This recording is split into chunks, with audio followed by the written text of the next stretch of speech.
All right, welcome to SAG's Marketing and Identity module. Marketing efforts begin from the moment we rise in the morning to the moment we retire at night. Now, before we dive into this module, let me share something with you. We never want to be the company that is classified as a company that markets first class but delivers coach. All right? And in order for us to avoid that classification, it's important that we have structure. That structure comes from systems and processes that allow us to efficiently run an operation, to consistently deliver quality. All right? A lot of people have this idea of just blasting out marketing and trying to drum up business. And they're going to hurt the brand because they're not ready for it. They're not ready for that attention. Make sure before you get involved in any kind of aggressive marketing campaign and you exhaust all those valuable dollars that you're ready. Now, let's go. Identity. What is it? It's the public perception. It's the image that you build that is created through your deliberate words and actions. Include your passions, values, mission statement, vision, policies, marketing campaigns, logos, slogans, goals, attitudes, and public engagement. Some examples right here: military, family, trust, customer service, environment, health and safety. Here are a number of different examples of an identity. What's most important about this is that it matches you, is that it is authentic. Reflect on your strengths. What do you do well? What are your passions? What are your values? What do you prioritize? Think in those terms when you're trying to decide what your identity is going to be. Don't be the guy that's in a market that says, you know what, I think in this market, a military identity would work great. And you're not a veteran. It's going to come back as a disaster, as contrived. You'll be exposed as a fraud. Unless you frame it differently, unless you frame it in a way that says, I support veterans, I'm a big military supporter. You have to be careful with the way you frame it. You don't want to misrep right there, or it could turn into a big problem. But you get the idea. But if you do frame it in that way, it has to be true. It has to be authentic. Because if that's not who you are, it's going to come out and it's going to burn your brand. Make sure that wherever you fall, it could be multiples of these, that it makes sense to you, that it matches your values, aligns with your passions, right? Okay. Who is your audience? If you're not focusing on someone, then you're not reaching anyone. Don't focus on growth that you're not ready for. Don't compare yourself to the competition, but be aware of what they're doing. Don't become complacent once you start to dominate a market. Competing on price alone is the formula to failure. It is important that we understand who our audience is. It's important that we understand where they congregate.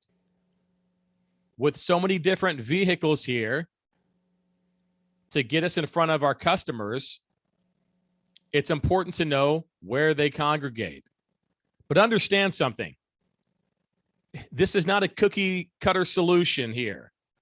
What works for the electrician Bill in Florida is not going to work for the electrician Jack in Washington or Mark in California, right? It doesn't always necessarily translate the same way. It's okay. I see in Facebook groups, at least the HVAC Facebook groups, guys will say, hey, what are you guys having the most success with in terms of advertising? Sometimes you'll get a little bit of consistency in there, but oftentimes you get a lot of people going back and forth. They're not agreeing on a whole lot. It really depends on the market. It depends on the brand. It depends on the company. It's not the same. It's not going to always translate the same. Be aware of that. Now, the beauty of this, and we're going to talk about this shortly, is tracking your results Eventually, you want to be able to have a database that shows how many customers you got from this campaign, how many calls you got, how many customers were produced because of that, and how much money was generated. Then you can even peel back additional layers and get real granular and see how many loyal customers you have from those campaigns 2-3 years later that have referred you business, that have continued to go to you for other stuff. And that's what you want to look for, right? There's no reason with all the technology that's around that we can't get so granular and speak to the specificity of the performance of our campaigns. No reason we shouldn't be doing that. Sometimes it takes time. Don't think you can just jump into a program and a month later come to the conclusion that, okay, PPC does not work for me. Don't think that you try a campaign for a month and it's done. That's why if you talk to people that are in marketing, and I'm not trying to, it depends, you got to make sure you're with a good, honest group that you can trust. But sometimes you have to do something for 3 or 4 months to see which one is going to be working the way you want it to work. It may take a minute, especially when you're talking about a pay-per-click campaign. All right. Online presence. This is a bare minimum right here, right?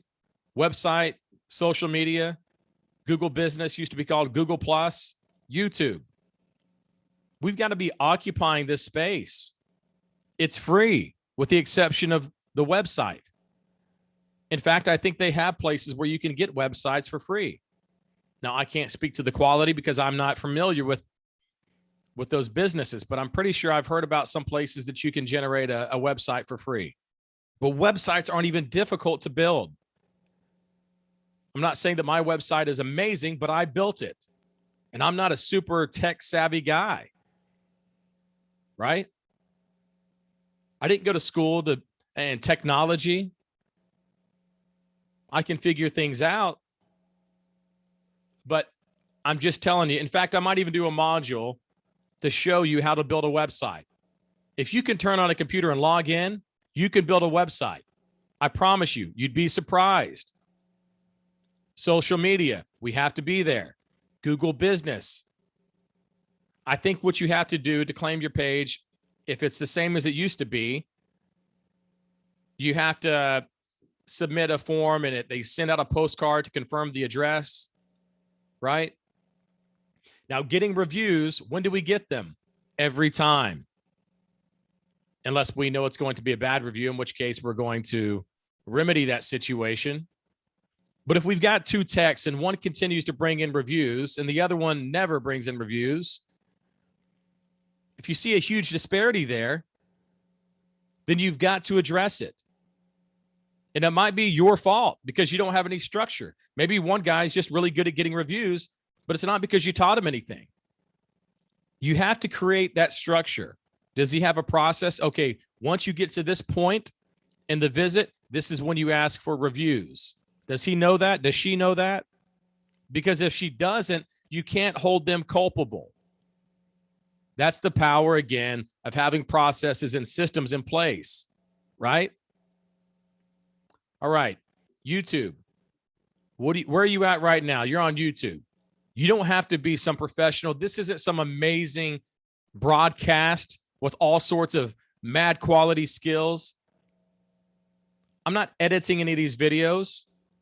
I put it on and I go. What's most important is that you're getting the substance. You're getting this material, right?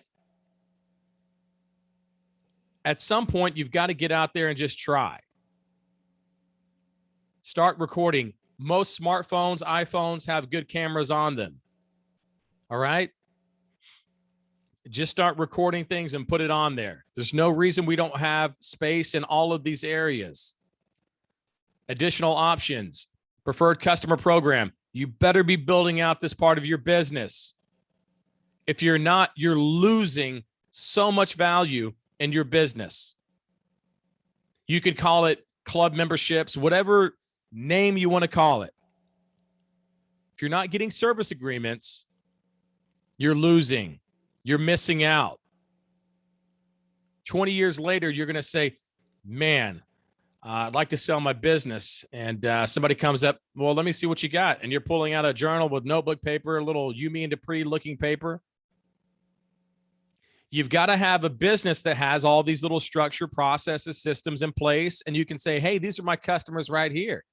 And I can tell you about my customers. This is my base. I've got X amount of service agreements going on. And you can see how much they spend. Look at the numbers. This is my P&L statement. And I can show you it's accurate too. I have my administrator here who is my wife, so that whenever she leaves, which she will when you buy the business from me, you still have that on the profit and loss statement. So it's actually an accurate reading of what the real profit margin is. You have all this stuff in place. You're working on your business in the right direction. Preferred customer program is huge. What happens in 3 or 4 years from now? You don't have to be making a ton of money from this program. It's icing, that residual. But what happens in 3 or 4 years when their system goes out? Who do they call? We know this. This isn't a secret. This isn't some groundbreaking news. If you're a tradesman, you should know this. This is simple. So why aren't we doing it? Why aren't we prioritizing this? This is a big way you can market without having to spend massive amounts of marketing dollars. Get your identity squared away and start building this business immediately. Focus on your image, trucks, office, signage, uniforms, messaging, branding, door-to-door flyers, engage customer base through emails, phone calls, postcards, associations, and local organizations. All right. So sometimes when you are a business owner, especially in the beginning stages and the trades, you've got to wear all these different hats. So you might be responsible early on for creating some material. Try to think unique. Try to get creative. If you can't afford to outsource your marketing, then try to inject some personality, some humor into some ads. Now, I took maybe 30 minutes and I produced 3 different ads. Now, they're not amazing, but they're simple. And I think they're would be relatively effective. Either way, it's something you can do in your own time. Reach out to a friend that if you think they have better skills and are more creative, they can help. You can throw ideas, bounce ideas back and forth off of each other. Right here, simple. It took me 30 minutes to put these 3 together. Not difficult, but they're not, mind-blowing. Fire and I still waiting on the last HVAC guy. We're faster, smarter, and guarantee our work. Call today to schedule a full system checkup for only $59. That's half the price and half the wait. Clean air professionals. Less sick days equals more vacation days. Ensure you're breathing clean air that's not keeping you sick by checking the health of your HVAC system. Schedule today at half price, $59. We can't solve all your problems, but we can make you more comfortable while you argue. Call today for half off a complete HVAC system checkup. Ensure that you're getting the fresh air you deserve. Simple. Capture your audience. Do something different than I'm your local HVAC guy. Right? Okay, we're not going to break. Tracking campaigns. This is huge. There's no reason, we've touched on this already, with the available technology that is out there, that we're not tracking every campaign in such a granular way that we can look at everything and see all the different numbers and what they say. We can see the value, how much it costs to get a customer, and how much it costs to get the kind of customer that we want. Tracking phone numbers, website analytics, CRM feature. CRM stands for Customer Relationship Management, right? Service Titan, House Call Pro, Service Mate, Service Fusion. Those are all CRMs, unique URLs. If you have a good marketing company that is helping you, they will have all of these tools. Okay. So you can rely on them to help provide all of this information. That said, you really need to have a software program that's going to tie in. If it ties in through an API, open API on one of your programs, that can track all of this data. At some point, you have 5-10 years of a database that you can draw on. And then at some point, if you decide to open up in another market, you can go back and look at all this data. That's huge. You don't think monstrous companies do that all the time? And people always wonder, man, how that company just keeps growing and growing. You got to know what's working in order to duplicate it in another market. And it doesn't always mean necessarily that it's going to be the same exact recipe. But going off that same framework, the likelihood of success is going to increase. You're certainly going to start off with a head start. All right. You may have heard of this, the question being posed this way. How did you hear about us today? Instead of, how did you hear about us? So the difference by adding that magical word today in there, it means what led you to call me today? It could be that they saw Fred cross the street wearing one of our shirts 2-3 months ago, and they remembered it once they saw the advertisement on Facebook. But what got them to call was the advertisement they saw on Facebook. So anytime there's an opportunity to dig in and record the most accurate information, how they heard about us, so we can attribute appropriately to the campaign, the better. All right. Document using your CRM if it tracks and allows you to import data. There's no reason with any of the software that's out there that you can't track everything. Okay. If it doesn't track what you need it to, it's not even worth having. SAG Matrix, if you have a good system, if you have a good CRM in place, you don't need the matrix. This information needs to be accessible 5 to 10 years down the road. We talked about this. This is the value of maintaining this database. Let me stress or emphasize another point here. One of the reasons it's important to choose a good program, whether it's ServiceTitan or someone else, to make sure that that data can be transferred.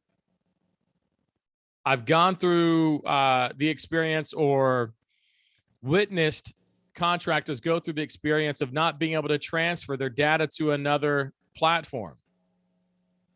It's very frustrating. Make sure that you're being thorough when you're vetting out these FSMs, CRMs, to make sure that you can have that data transferred over. And don't quit there. Don't just say, can you transfer over the data? Because they're going to say, sure, of course we can. I mean, if they can transfer over the name and number, that's good. That's not all you want.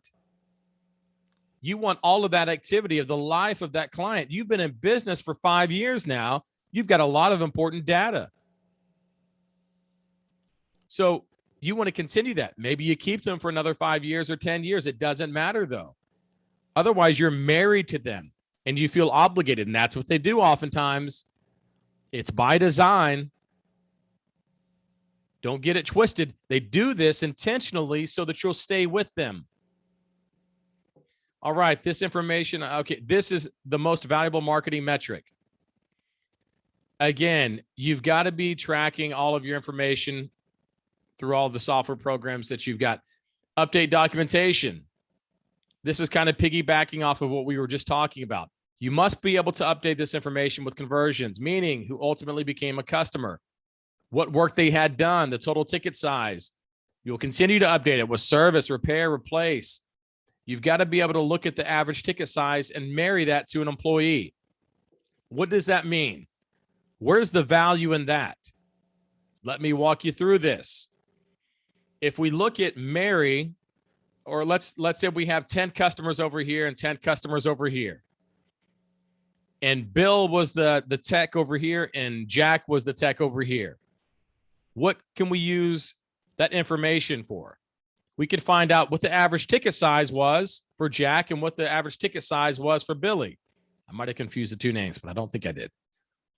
But you can see how that benefits us, right? By being able to track what an employee is doing in terms of how many calls they're running, what the duration is of the call, and how much, what the average ticket size is. That's huge value. We can also dig in to see, okay, how many service agreements is Bill generating each week? How many reviews? We could even get into that.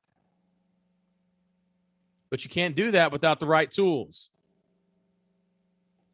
Get the structure down in your business so you can put yourself in a position to grow and sustain the growth. All right. Optimize, reinvest into what's working best. What's working best is a combination of what's generating the most opportunities and what's ultimately generating the most new customers. The advantage with maintaining this information over the course of time is that it might also indicate a campaign that generated more loyal customers. I've covered pretty much all of these things right here. You've got to track all of this information so that you can see what's making the phone ring. And then if you have 50 calls in one campaign and another campaign also generates 50, or here's a better example. One campaign is generating 50, the other one is generating 10. But the one generating 50 gives you 5 customers. The one generating 10 is generating 8 customers and a higher average ticket size. Which campaign is more successful? The one that's giving the 50 calls? No. The one that's producing more customers and a higher average ticket. Make sure that you're tracking conversion-based optimization, PPC, pay-per-click campaign, Angie's List, social media. The investment's the same across the board. This is just so we can understand the math that's working here. They brought us all different calls. Well, 20, 10, and 20. 10 service calls, 5 service calls, 15 service calls. Then we see the amount of customers that it translated to, 5, 1, and 10. What can we do with that information? We can find out how much the value of each call, how much money it cost me to get that call. So if we got 20 calls and it cost $500, that means it cost me $25 per call. And our CPA is 100 if we got 5 customers through PPC. What is CPA? Cost per acquisition. Cost per acquiring a new customer. So find out how much was our campaign. Okay. How many calls did that generate? And it's important to know how much money we're spending on each call, each opportunity. And then out of that, how many customers we gained. What was the CPA, the cost per acquisition? Okay. So if we spent this amount, and how many customers did we get out of that? So then we got 100 for the first campaign. It cost 500 for the second. And then 62 was the CPA on social media. That shouldn't be a guess. It can't be a guess. I'll tell you, oftentimes I'll talk to contractors and they'll say, yeah, I'm doing about 30% in profit. And I'll ask a follow-up. So do you have a profit and loss statement or? No. I mean, I've only got 3 trucks. So I plan on getting a profit and loss. I know I've heard about that. You talking about, and sometimes they honestly don't know what it is. Get yourself organized. Understand, and I'm not trying to poke fun. I'm trying to tell you that you need to get yourself organized in a way that you understand what your numbers are. There's no excuse for us not to know what it costs to gain a new customer. There's no excuse for us not to know what our bottom line is. There's no excuse for our profit and loss not to be accurate, line by line. All right. Using downtime to brand and market. cold call, door-to-door, phone calls, write personal letters, emails, pass out flyers. So we always want to capitalize on downtime, NPT, non-productive time. That's not what we want. We can role play. We can do these things. Do something that's productive, right? Budgeting market dollars. All right. The rule of thumb is 10% here. Everybody says 10%, and it's not a bad rule, but it might be 5% for you. It might be 15 or 20%. Depends on what phase or stage you're in the business. You also need to be mindful of the slow season. So you might have to say, okay, I need to make sure that I have a budget here for these months to mitigate this slow time. All right. Okay, I tied both of these subjects in because they are, like I said, very much related. Identity and marketing. Before you get involved in any kind of marketing, you need to decide what your identity is going to be. And you need to start structuring your business, implementing the systems and processes. The invite here is simple. Meditate and be prayerful on selecting an identity. Once you have chosen an identity, visualize how you see things playing out. Create a plan of action on how you're going to specifically execute goals. Act and lead by example. Thanks for coming in and visiting us and enjoying this channel. We ask you to like and subscribe, and we'll see you next time.